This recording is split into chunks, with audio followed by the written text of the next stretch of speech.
What's up, guys? It's day 2 of the polyphasic sleep experiment that I'm doing. Today I feel pretty good. You're probably wondering what's up with the yellow glasses. I'll get into that in a minute. They're helping me with my sleep. The subject of this video will be, how can you sleep better? What can you do that's not very disruptive that can improve your sleep?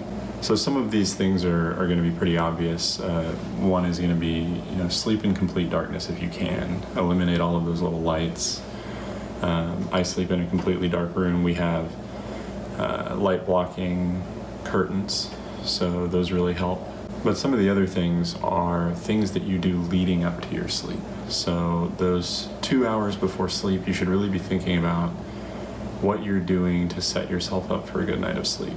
So one of those things is starting to avoid bright lights and specifically blue light. So blue light triggers some things in your brain. It cuts off melatonin production, which is really important for sleep. So that brings me back to these glasses. These glasses are made to block blue light.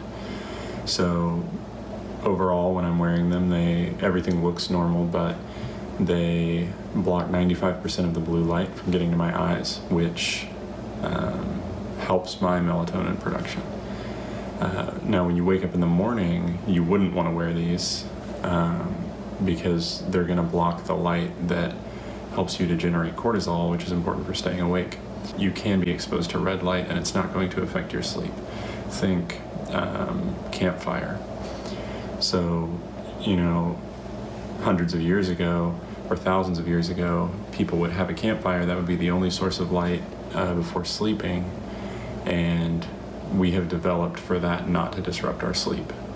Blue light, the only source of blue light was from sunlight, and we would only receive that during the day.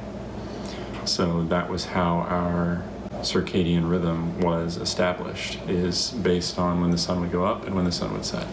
To go back to how my polyphasic sleep experiment is going so far, it's day 2. I feel really good, in spite of the fact that yesterday I actually had some pretty bad naps. So at lunchtime, I work full time, so I was at work.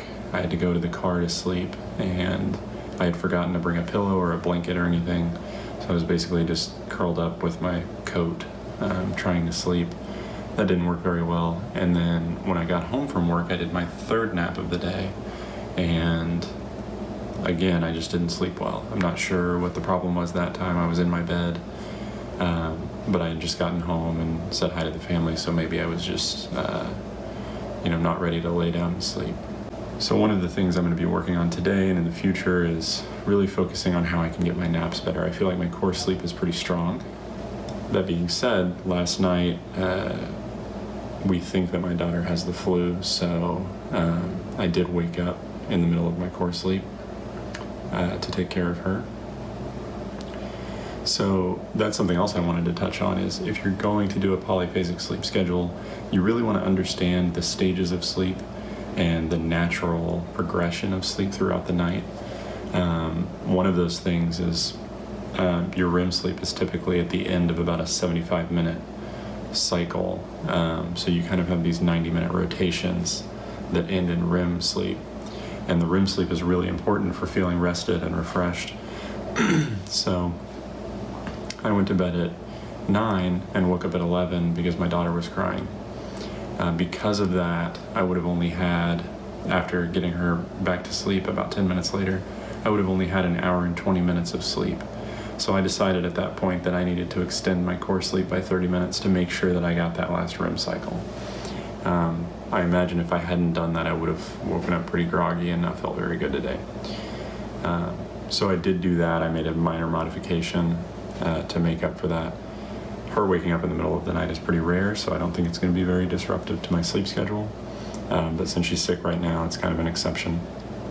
So definitely, if you're going to do polyphasic sleep, make sure you do the research, understand sleep cycles, so that you can avoid the pitfalls if you have a disruption in your schedule. I think that's where I'm going to wrap it up for today. If you have any questions, make sure and put them down in the comments down below. And if you liked this video, please subscribe so that you can keep up with my journey on this experiment of polyphasic sleep, and I'll see you tomorrow.